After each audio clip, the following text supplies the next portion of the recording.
today on Meridian Radio, I'm very thrilled to actually be in a flat, and I'm sharing this flat with a rather special person called John Challis. You may know him better as Boycie from Only Fools and Horses. John, thank you very much indeed for coming along and showing, well, where is Dell? Oh, well, there's a version of Dell floating about somewhere, but it's not the real Dell. But it's, what should we say, he's a lookalike, he pretends to be Dell, but his ghost is around, and I have to say, it does haunt me, this set, because it's been part of my life for over 30 years. You know, the series started in 1981. Mercifully, Boycie never went in there very often. What's it like? It must be rather a funny, almost creepy. Well, I didn't actually say we are at the Earl's Court Ideal Home Exhibition, and George Clark has recreated another flat on the other side, and we're sitting in Dell's flat. Yes. And I think it's marvellous because I thought Boycie had gone to the country. But you just I've come sitting. Yes, I've just come back up to the country, and I've been inveigled into this Trotter lounge. And well, it's extraordinary. The curtains are the same, aren't they? Yes.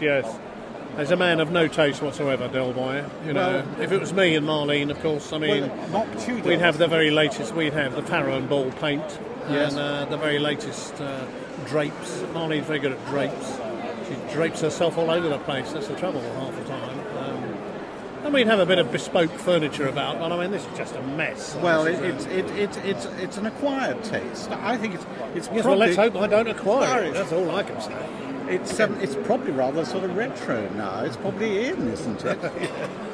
I suppose it is, yeah. I'm never too sure about this retro. It makes you feel very old, retro. Well, it's there's something you grew up with, yes, and used, and are rather fond of. It's so funny, it's so yesteryear, so retro, so old person.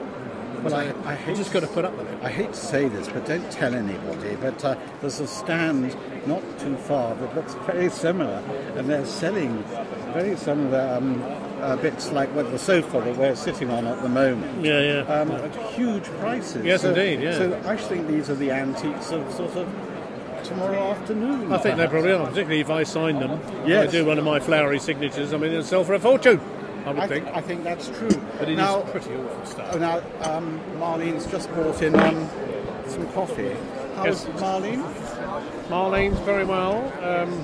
As long as I keep her under lock and key and don't let her out too much, she's fine. Oh, that's great. Oh, Marlene's voice has gone down a bit. Yeah. Thanks. So, John, you've got some books on the go. Can you tell me about those? Oh yes, well I've been signing lots of autographs and having my picture taken today here at the Ideal Home show. And what are they called? What, the books? Books? Oh well, the first one which came out last year is called Being Boycie. Published by Wigmore Books, $9.99 and cheap at half the price. And the sequel is called Boycie and Beyond, which has just come out over Christmas this last year. And so that's the full story. My whole life story for under 20 quid. I mean, it's not a bad deal. Very good deal. And I'm thinking of getting a suitcase out and going down the market in a minute and flogging it. Just well, like I do see some on the bar, the simulated. Yes, my glamorous assistant is very good at placing them in, yes, so that people can see them. And there's a stack of boxes just behind us, which it's almost half empty because completely dodgy. They've been selling. Yeah. Yes, well, that's the thing. I mean, I've been, as well as having my photograph taken with people, I've given them a bookmark from either book, which has got a website on it, which is www.wigmorebooks.com. And a lot of people, I think, will be, onto the website because a lot of people showed an interest in buying one, for their dad, their brother, even for themselves, and books at the same time. So, and you also are a great fan of Twitter, aren't you? Yes, I am, yes. I never thought I'd say this, because when it all started, my wife and I decided we didn't want any of this technology in our lives. We were far too old, far too long in the tooth to actually put up with all that new stuff. And it was going to take over our lives, and we wanted no part of it. But now, of course, we've got a computer and we're on Twitter and we've got a website. And, how many followers do you have? I've got over 18,000 followers. No. Yeah, it's just amazing, absolutely amazing. Which I suppose is a testament to the interesting things I tweet about. I tend to try and tweet about lots and lots of things. Yes. One of them was my last meeting with you. I've been tweeting about this. Well, we actually we must tell the Meridian Radio listeners that John and I actually we can't go on a meeting like this because I think he thinks I'm stalking him. But we were down in Cornwall at your book signing, weren't we? Tell me about that. That was in Truro, yes. It's always a bit of an unknown quantity because the character's popular, but it seems to be more popular in some areas than others. And because it's been on so much, you think, people must be getting fed up with it. And so you go to a place like Truro, which it's a wonderful place to be, but it is a bit out on a limb, shall we say. But I have a big connection with the Lizard Lifeboat and Ned Nuzzin and all the guys down there. I've been out on their lifeboat, and I'm a patron of the lifeboat. I just got a new boat, so that was it. So I got a bit of a connection with Cornwall. And I was very gratified to see that, for 2 hours I sat there and there's a constant flow of people coming in for a chat and a photograph and buying copies of the book, which was wonderful. It really sort of lifted my day. And I sprung a bit of a surprise on you with the lifeboat. You're always doing that. You're always doing that. Yes. Suddenly all these people in yellow lifeboat gear came in. I thought, what's going on? I mean, what's happening? I thought the whole thing was going to be taken over. And then suddenly there's all these faces I recognise, and because of you, they all turned up, which is wonderful. They come all the way from the Lizard, just to see me in Truro, and I signed 2 or 3 books for them, and it was just great. And it's meant such a lot to me, that connection with the lifeboat. It was one of my childhood ambitions, was to go down the slipway on a lifeboat. Yes. And my wife Carol actually set it up for me one birthday as a surprise. Yes.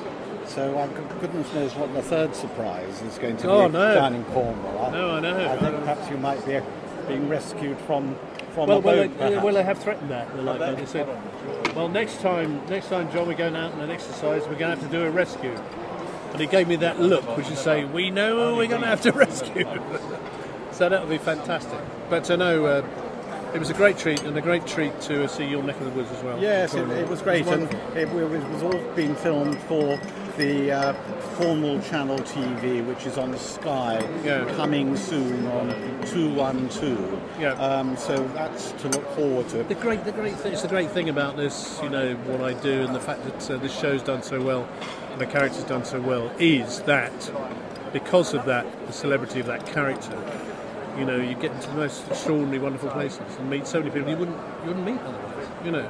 Well, as we're sitting here in the Del Boy flat, there are queues and queues of people where it's a bit like being in a goldfish bowl, isn't it, John? They're just it is. I walking can't past. believe that queue goes right round the several other exhibits, doesn't it? So, and I keep thinking, it's going to come to an end in a minute, but they just seem to keep coming. It's amazing. Well, John, thank you very much indeed for taking time out in your whirlwind life of Boycie, and please can I say thank you on behalf of all the presenters of Meridian Radio, a big thank you for having a chat, and just a message from Alan King, because you did a little vox pops or whatever you call it, for his show. He said thank you very much. So do you have a message for the Meridian Radio listeners? Yes, I do. Listen to Robert Gray as much as you can, who's a very wise man and a very interesting man, a very erudite man, and well worth listening to. Lots and lots of different subjects. Did I say that right? I mean, you've maybe. I've got the 5, haven't I? Actually, it was £3.50. If that's £3.50. That's fine. I'll stop now. Save yourself £1.50. No. I mean, Meridian Radio, fantastic, and I'm very privileged to be on it. Fantastic. And they do a lot of charity work for all sorts of people, which is very, very good, and the children's ward here. So anyway, again, John, thank you very much, John Challis. All the very best for Boycie and beyond. Thank you so much, Robert. Thank you so much.